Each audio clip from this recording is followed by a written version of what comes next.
E aí pessoal, bem-vindos à nossa segunda aula sobre Bitcoins e o porquê do paradoxo.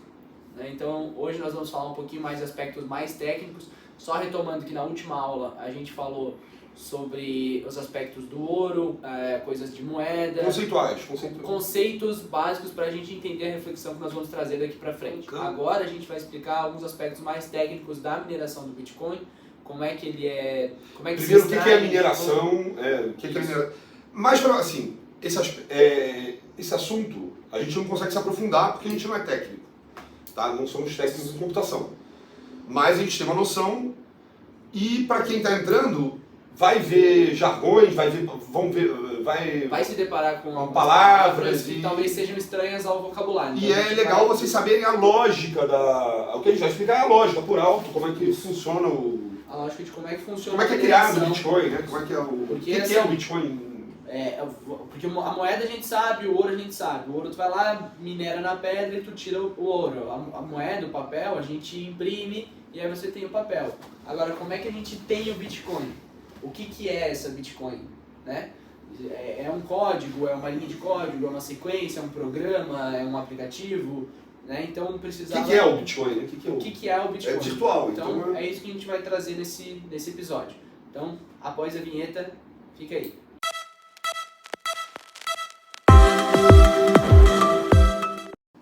O que é o Bitcoin? O Bitcoin é uma moeda digital, né? Mas, difícil, né? Difícil explicar para tua avó, por exemplo, o que é uma moeda digital, que não existe. Exato.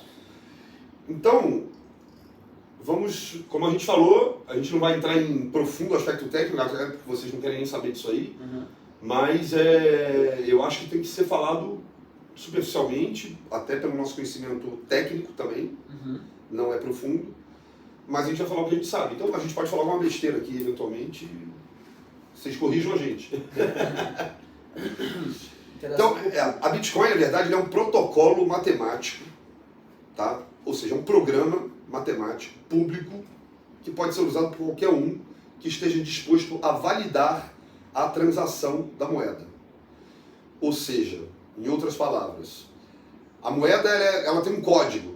Tá? De não sei quantas milhões de letrinhas aí, um monte de letrinha e número. Uma linha de código. É uma linha de código que quando você detém o Bitcoin, você tem aquele Bitcoin. Só que para você imaginar, aquele Bitcoin, você não sabe se é falso ou é verdadeiro aquilo ali. Tem um código ali. Quando eu transaciono a Bitcoin, toda hora que eu transaciono essa Bitcoin, ela é validada por N mineradores. O que são esses mineradores? Vamos primeiro explicar o seguinte. A Bitcoin é uma moeda descentralizada, ou seja, nenhum banco central, nenhum governo detém o poder de controle dessa moeda. De emissão dessa moeda. Aliás, porque ela é minerada, ela tem um protocolo para ser emitida, ela tem uma regra matemática que ela é emitida dentro dessas regras matemáticas. Tá? Tudo por alto, gente, a gente não vai conseguir se aprofundar muito. Tá? Então, toda hora que eu transaciono uma Bitcoin, esse códigozinho de várias letrinhas e números, ele tem que ser validado dentro desse conjunto de mineradores que a gente chama de nodes, ou seja, a rede da Bitcoin. Tá? Ela é criada por N pessoas que estão minerando a Bitcoin ao redor do mundo. E ela é validada por esses caras, ou seja, a Bitcoin com aquele código tal, ela se insere exatamente em cima de outra Bitcoin com outro código. E essa validação que torna a tua transação real. Tá? Então, em outras palavras, se eu chego com um real falso, por exemplo, se eu chego com ouro, vamos falar do ouro. Se eu chego com um pedaço de metal dourado para você e te vendo como ouro, o que você vai fazer? Você vai derreter e vai avaliar o que é ouro e o que não é ouro. O ouro é facilmente distinguível ali na hora que você derrete, você consegue verificar rapidamente. Não sei também que eu não sou fundidor de ouro. Dá para avaliar níveis de pureza. Níveis de pureza, etc. E dá para separar o que é ouro e o que não é. Exatamente. O Bitcoin, ele não é físico, ele é um código. Então como é que eu vou saber se esse código é verdadeiro? Na validação no sistema. No sistema de nodos, na rede mundial que alimenta, que valida a tua transação. Então você me vendeu um Bitcoin, você pode me vender um código ali.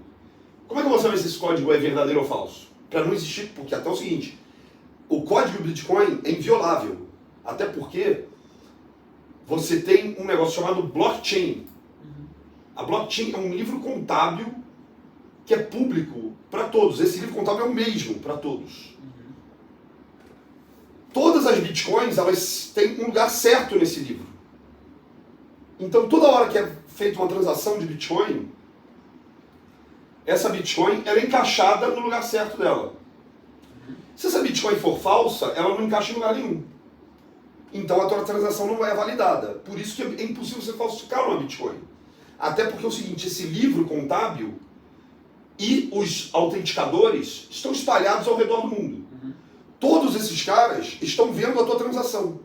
A tua transação é pública e fica registrada para sempre.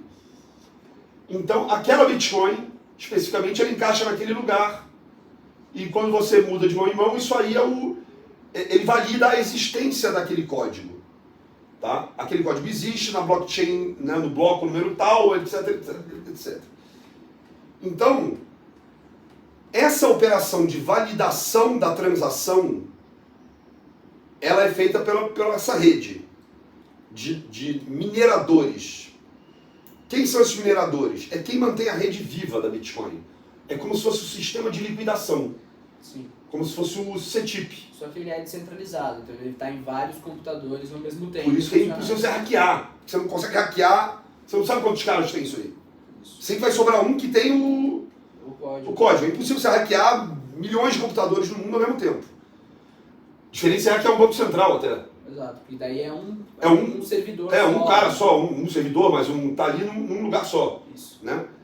A Bitcoin são milhares de servidores acompanhando todas as transações e formando esse blockchain que é público. No momento que esses caras trabalham para validar, ninguém trabalha de graça, hein? Então esses caras põem computadores ali, redes de computadores, enfim, cada espaço ali, enfim. Esses caras estão trabalhando com todas as transações, estão recebendo todas as informações acontecendo na Bitcoin e estão validando essas Bitcoins. Essas transações. Como ninguém trabalha de graça, quando esse cara valida a Bitcoin, você há de convir que ele está fazendo o sistema funcionar. Sim. Eu vendo uma Bitcoin para você, essa transação só é válida quando ela é liquidada. Certo. Ela é liquidada quando ela é validada no blockchain. Quando ela é validada no blockchain, esse programa, né, essa rede, ela vai falar para mim, ó, agora eu detenho a Bitcoin que o Alexandre me vendeu. A Bitcoin número tal. Isso aí, essa Bitcoin é verdadeira. Tá? Então isso aí é o processo de validação, de liquidação da Bitcoin. Que a gente pode fazer um paralelo isso. A liquidação não é a transação eu fiz com ele hoje na bolsa. Tá? Mas essa transação, eu posso pegar o pendrive dele de Bitcoin e ficar para mim. Ok, essas Bitcoins são minhas. Mas não necessariamente eu sei se essas Bitcoins são verdadeiras. E quando o Alexandre vai fazer uma transação com a China, por exemplo, em Bitcoin, ele não vai passar o pendrive para ele. E nem o cara quer o pendrive dele. Ele quer a Bitcoin. Só que ele só vai aceitar essa Bitcoin se essa transação for validada. E essa transação é validada o quê? Transferindo a Bitcoin de série tal para o fulano que vai passar a adquirir, que vai ter o direito àquela Bitcoin. Ou aquela fração de Bitcoin, que quer que seja. Tá? Cada uma dessas aí tem um código. Então, essa validação é feita por redes, são nodes que chamam, que nós chamamos de mineradores. Tá? Para você trabalhar para a rede de Bitcoin, para validar a rede, transacionar a rede, você tem uma remuneração para isso. Quanto mais Bitcoins você valida, tá? Isso aí bem geralzão, você ganha. O protocolo do Bitcoin, o protocolo matemático, ele gera Bitcoins para você que está ajudando a fazer a sobrevivência do sistema. Tá? Então é basicamente isso. Esse cara, o protocolo matemático, ele cria Bitcoins novas do nada, tá? Por eu ter ajudado o sistema a fluir. Exatamente. Então a ideia, mais ou menos, é essa. Você participa da rede, você recebe os Participar ajudando, porque assim, a Bitcoin ela precisa de uma rede para ela ser transacionada, para validar essa Bitcoin. Se eu ajudo a rede, né, a incrementar a potência da rede, eu sou um minerador. E para o meu prêmio para fazer isso, o protocolo da Bitcoin, o protocolo matemático, me dá Bitcoins. Como isso funciona, gente? Não me pergunta. Aí entra na parte da Entra na parte aí não é com a gente. Mas, em linhas gerais, é isso. Ou seja, Bitcoin ele é um protocolo matemático fixo, tá? O cara começa, ele é público, qualquer um pode montar uma mineradora e você, qualquer um que entenda, né? Tem o mínimo de conhecimento. Tem o mínimo de conhecimento. Ele monta, né, a rede de computadores ali que vão processar as operações. Ajudar no processamento das operações gera bitcoins para ele. Tá? E o processamento dessas operações é como se fosse o paralelo, como você comprou uma ação na bolsa, ela é liquidada pela bolsa. Então, ela é liquidada por essa rede, ou seja, ela é validada. Essa Bitcoin é real, ela sai da carteira dele, vai para a carteira do José. Tá? Essa transação é validada. Isso esse processo chama de mineração. Por que mineração? Porque quando o cara participa dessa validação, ele gera uma nova Bitcoin para ele. Ou seja, ele está minerando, está extraindo Bitcoins. A Bitcoin, o programa matemático dela, ela diz que no máximo vão existir 21 milhões de unidades de Bitcoin. Tá? A Bitcoin ela é dividida pode ser dividida em até 8 casas decimais. Que chama um satoshi, ou seja, uma Bitcoin ela tem 100 milhões de satoshis. Tá? Uma Bitcoin é igual a 100 milhões de satoshis e cada Bitcoin tem o seu valor. Tá? Cada satoshi tem seu valor. Então, ela é divisível e ela é finita. O programa é finito. Ou seja, vai existir um dia em que todas as Bitcoins vão estar mineradas. E aí entra outro paradoxo da Bitcoin, que a gente vai falar mais pra frente. A gente vai falar seguindo o vídeo. Mas para isso, dê o seu like aqui para ajudar na divulgação, para mais pessoas entenderem como continue assistindo, né? Continue assistindo, mas não se esqueçam de se inscrever no canal e ativar as notificações. Então a gente já falou, ó, a Bitcoin, ela, como é minerada, tá? Que ele é um protocolo matemático, que a mineração, na verdade, ela é um conjunto de operadores que validam o sistema. A remuneração desses operadores é feita através de criação de Bitcoins. Sim. O próprio sistema vai soltar esse estoque de 21 milhões de Bitcoins, ele vai sendo agregado ao sistema, né, ao estoque, né, existente de Bitcoins, a partir do número de transações existentes da Bitcoin. Tá? E é assim que é criada a moeda, é assim que é checada a moeda, criptografada a moeda, que torna a moeda inviolável, porque isso está espalhado ao redor do mundo. Tá? Tem central de mineração em tudo que é canto do mundo. E isso, na verdade, é a computação peer-to-peer, né? Ou seja, eu não preciso do Google ou da Apple, sei lá quem, da nuvem, para fazer. Essa validação é feita. A rede de Bitcoin ela funciona diretamente, ela não passa por nenhum servidor. Sim. Ela é uma comunicação entre o meu computador e o teu computador. E aí forma a rede. Então é uma rede independente. Peer-to-peer vem de pessoa para pessoa. Exatamente. É assim que era para ser. A ideia da internet, inicialmente, era para ser isso. Computadores interligados entre si. Só que, óbvio, ninguém é técnico. Foi criada os grandes servidores passaram a fazer esse conglomerado, a juntar isso aí para você se comunicar entre eles, primeiro para ganhar dinheiro, Sim. Né? E para tornar a internet usável para o cidadão comum. Sim. Porque senão a internet ia ser uma coisa de programação, você não ia ter... Para ser mais amigável, né, visualmente, para ser mais fácil de ser entendido. O grande público entrar. Exatamente. Porque senão nem eu nem você entraria na internet. Não teria o acesso. Seria só bem de programação, não tem interface gráfica, bonitinho, com... Enfim. Então, assim, é impossível fazer um ataque à blockchain, porque a blockchain está espalhada pelo mundo. Tá? E a blockchain é um livro único, e essas bitcoins são criadas a partir da mineração, e cada bitcoin, cada código tem seu lugar certo dentro desse bloco, tá? Que é um bloco em cima. A blockchain é a corrente de blocos, né? Ou seja, uma bitcoin em cima da outra. Aquela bitcoin só serve naquele lugar. E aquela bitcoin vai sendo transacionada, ela vai passando de mão em mão, e a validação da existência daquele código, ela é feita através dessa mineração, tá?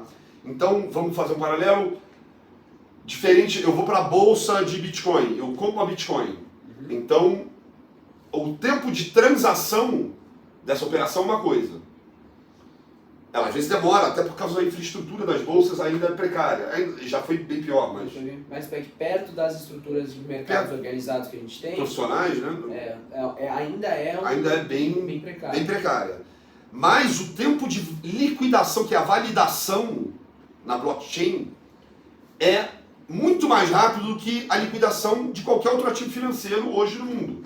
Porque ele é tirando o Pix, né? Tirando o Pix, eu acho que e o Pix provavelmente é criado em cima de blockchain. Eu acho que é o mesmo processo, porque é uma velocidade muito rápida. Muito rápido, até por conta dessa ligação. Então precisa mandar a informação para o servidor validar e aí dar a resposta, que é o caso dos mercados normais, né? Então a blockchain, a hora que caiu na rede, os outros computadores que estão ligados já fazem a validação e já confirmam a movimentação instantaneamente. E isso é um valor que foi criado pela Bitcoin, né? E outro, imitado. Tem 4.300 criptomoedas no mundo, hoje, aproximadamente. Então, todas elas funcionam através de sistemas, né, de lógicas diferentes, de protocolos diferentes, mas em cima de uma coisa chamada blockchain. Pelo menos eu acho, né? Porque só as 4.300 é tudo blockchain, acho que criptomoeda é tudo blockchain.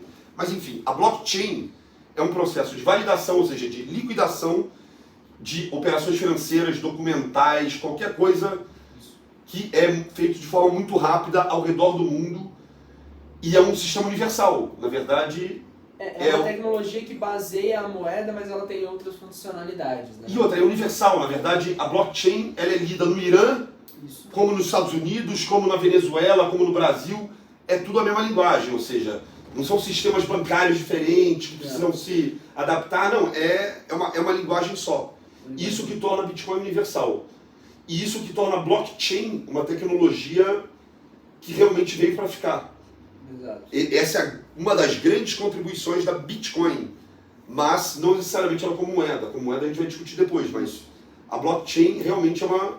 foi porque a Bitcoin ela ficou famosa porque ela justamente abriu as portas para essa tecnologia e foi visto que essa tecnologia pode ser usada para N outras funções, né? Como o Alf comentou, documental, transações financeiras, câmbio, né? Independente se a moeda é do Bitcoin ou outra moeda física, né? Daria para fazer todas a validação da transação, o jeito que é validada a transação descentralizadamente e através de um livro contábil comum público que nunca pode ser apagado, onde vai ter o registro, essa validação ela é feita de forma muito rápida e porque ela tem uma linguagem universal. Então ela é feita bem rápido. Existe uma coisa chamada, que vocês vão ouvir falar, eventualmente, chamada halving. Tá? O halving, a partir do programa Bitcoin, do protocolo, tá? Ele acontece a cada 4 anos. Tá? E o halving, o que é? Ele torna a premiação, ele divide a premiação por esse blockchain. A cada blockchain completo hoje, o minerador ganha 6,25 bitcoins. Hoje a gente já está no 4º halving, né? Que a Bitcoin desde 2009, 4 anos, ou seja, foi 2009 a 2013. 2013 teve o primeiro halving. 2017 o segundo halving. O 2020... agora vai estar... 2020 teve o terceiro halving. Então a gente já está no 4º bloco, ou seja, cada bloco hoje, ele paga ao minerador 6,25 bitcoins por bloco criado, tá? Mais ou menos isso. Então, daqui a 4 anos, o prêmio para minerar vai dividir pela metade. E daqui a 4 anos seguintes, pela metade, e pela metade, e pela metade. Então a mineração vai ficar cada vez mais mal paga em termos de Bitcoin. Sim. O minerador vai recebendo menos. Menos Bitcoins. Então, é uma lógica que a Bitcoin ela precisa se valorizar ao longo do tempo para pagar essa mineração, para pagar esse serviço. Para compensar, né? Então ela tem que, por exemplo, se ela vai dividir na metade, ela tem que valorizar pelo menos o dobro para poder... Em 4 anos. Em 4 anos, para poder Manter equiparar e outra. Cada vez mais tem mais transações no sistema. Quanto o maior número de transações, mais energia, mais capacidade computacional é exigida do sistema criado. Mais bitcoins rodando, mais é necessário, mais difícil poder computacional. Mais difícil é minerar. Mais poder computacional tem que se gerar, porque é muita coisa. Só que ele a cada 4 anos ele é mais mal pago. Exato. E você demanda muita energia elétrica, literalmente. Tá? E poder computacional para o sistema se manter vivo. Então esse é um dos paradoxos que a gente vai levantar na Bitcoin. Tá? E esse sistema, o sistema da Bitcoin, ele só é viável por conta dessa rede descentralizada validadora de transações. Que é a blockchain. Que é a blockchain, e quem cria a blockchain são os mineradores, que recebem um FII por isso. Só que a cada 4 anos, esses caras vão receber a metade do que eles recebem hoje, pelo mesmo trabalho, sendo que eles vão ter que gastar provavelmente mais energia e mais poder computacional. Então isso é um ponto importante para a gente entrar, para discutir o futuro da moeda. Tá? Então, eu acho que assim, nosso conhecimento técnico da Bitcoin, eu acho que ele resume mais ou menos aí, tem bastante coisa na internet. Pela previsão, pelo cronograma de mineração, a última Bitcoin vai ser minerada, lembra que a Bitcoin é um número finito, tem um número finito de 21 milhões de Bitcoins, a última Bitcoin será minerada em 2140. Só que isso depende muito, pode se adiantar dependendo do grau de capacidade de processamento e a quantidade de processamentos. Mas só para vocês terem uma ideia, isso aí vai diminuindo pela metade, em 2048, ou seja, daqui a 20 e poucos anos, 27 anos, 99,9% das bitcoins já vão ter sido mineradas. Então, assim, vai ser mais difícil de minerar, de achar bitcoins, né, de você ter bitcoins a partir de um determinado processo, desse processo de criação de blockchains.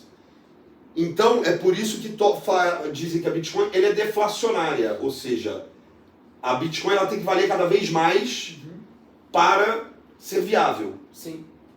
E aí que entra um grande problema aí que a gente vai... E aí que entra um grande paradoxo que a gente vai abordar.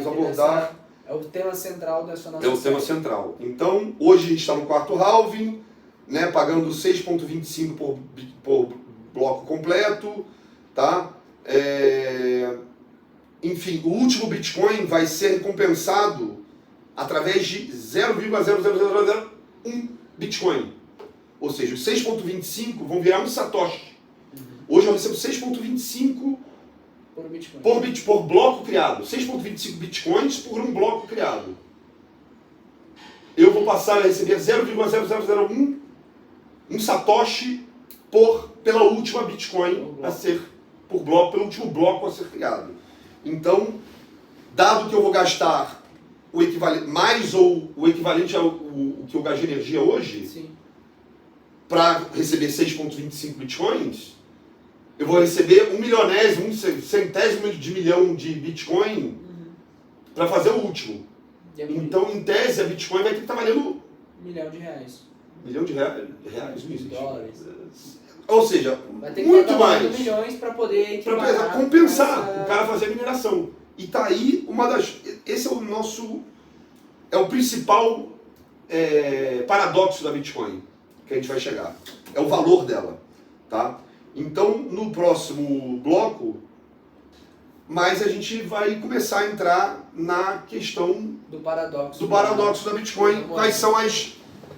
Né, O principal é assim, ela valer muito é bom ou é ruim? Ela valer pouco é bom ou é ruim? Qual que é o ponto de equilíbrio? Qual que é o ponto de equilíbrio da Bitcoin? Então, e o ponto de equilíbrio da Bitcoin que é o grande desafio da Bitcoin. Eu acho que para se manter viva, mas ao mesmo tempo ela estar equilibrada, ela perde a função dela de... Enfim, vocês vão ver no próximo aula. Bom, pessoal, era isso que a gente tinha para falar aí dos aspectos mais técnicos do Bitcoin. Como a gente comentou, a gente não é especialista na tecnologia, mas acho que dá para entender alguns conceitos básicos que a gente utilizou para fazer a formulação da teoria que a gente vai apresentar para vocês na próxima aula, tá? Então, se você gostou do vídeo, não deixe de clicar no gostei, não deixe de compartilhar com seus amigos, se inscreve no canal para continuar recebendo as nossas notificações. E é isso, até a próxima aula. Valeu!